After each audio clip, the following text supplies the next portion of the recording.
Hello, everybody. Scott Golden here with the Pro Wrestling Logic YouTube channel. June 15th, 2010 is where we are. Again, more hype for the upcoming benefits of Season 2 of the NXT deal here. Basically, they bring out all the rookies. That takes literally about 6 or 8 minutes to bring everybody out. MVP addresses everyone and basically says that they were initiated, they needed their respect and to be taught to them. MVP also says, and MVP is in kind of a collared shirt, which is kind of interesting. Says that what happened here is in fact something that needed to happen. Then we go to a hype piece of Kaval, aka Low Key.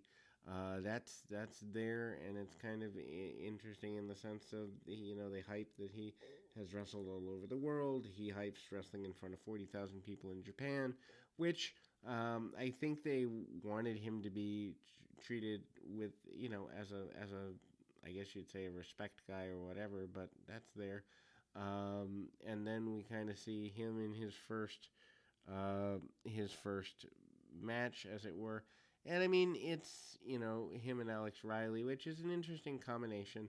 Riley, of course, pro with the Miz, and I mean Riley certainly has more of the WWE style persona than Loki does. Loki kind of doing the Bruce Lee kind of martial arts thing, warrior way kind of thing.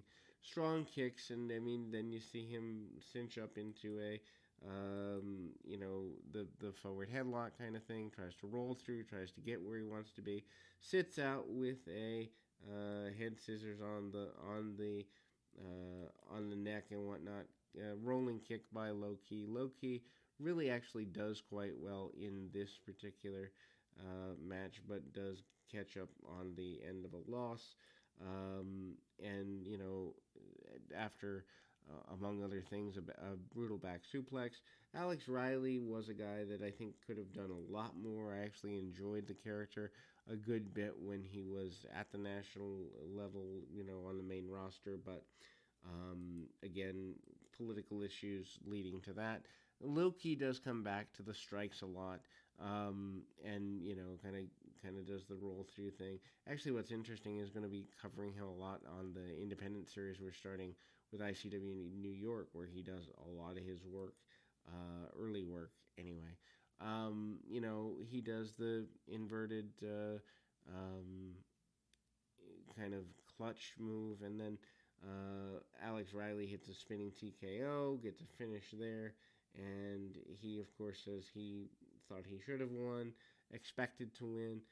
Lay Cool not happy at ringside with the fact that Kaval, aka Loki, didn't win. Why they changed? I mean, I know they changed his name for the sake of, merchandising and all that, but at the same time, why you do that to a guy really doesn't make sense. Eli Cottonwood talks about being a big guy and wanting to bring pain, wanting to bring devastation. We go back to Raw. They talk about the layouts they've had, several hype pieces for the upcoming pay per view, which again, to me, I'm not a video package guy. I never have been. I never will be. I think video packages waste a whole bunch of time unless you're on a pay per view. But even then, if guys and ladies have signed up for a pay per view, then they know enough about the product that they want to pay for it. So it still to me is goofy. Husky Harris gets a promo basically saying he's third generation. IRS is his father and the like. And then we go to another of the tag match series, um, and ultimately Mark Henry and his pro Lucky Cannon. Lucky Cannon's a guy I don't even remember, honestly. I guess he got out of the business pretty soon after the NXT experiment was over for him. Kofi Kingston and Michael McGillicuddy, aka Joe Henning, is here. Him starting the match or primarily being early in the match with Mark Henry is interesting to me. Henry obviously uses the power. I think trying to get and military press basic stuff. Henry, the match itself is very basic psychology. One of the things I did like about early NXT basic psychology, and you're not dealing with the flippy floppy, floopy stuff that is current day wrestling. Even it's funny. I getting ready for uh, to do some recording today. I watched a couple of independent shows. 10 years ago, yes, there were flippy floppy guys, but it wasn't every match. It wasn't the goofiness of 8 match card and 6 guys doing 450 splashes and all that. It's just interesting how the business has devolved in a lot of ways in the last 10 years. Anyway, deep arm drags by McGillicuddy on Lucky Cannon. Cannon, the guy who has a good look, never really got too far with it, I guess, and that's unfortunate. That just wrong place, wrong time. A back elbow by Henning. Henning tries to hold on to his opportunities, and again, we see going back to the basics.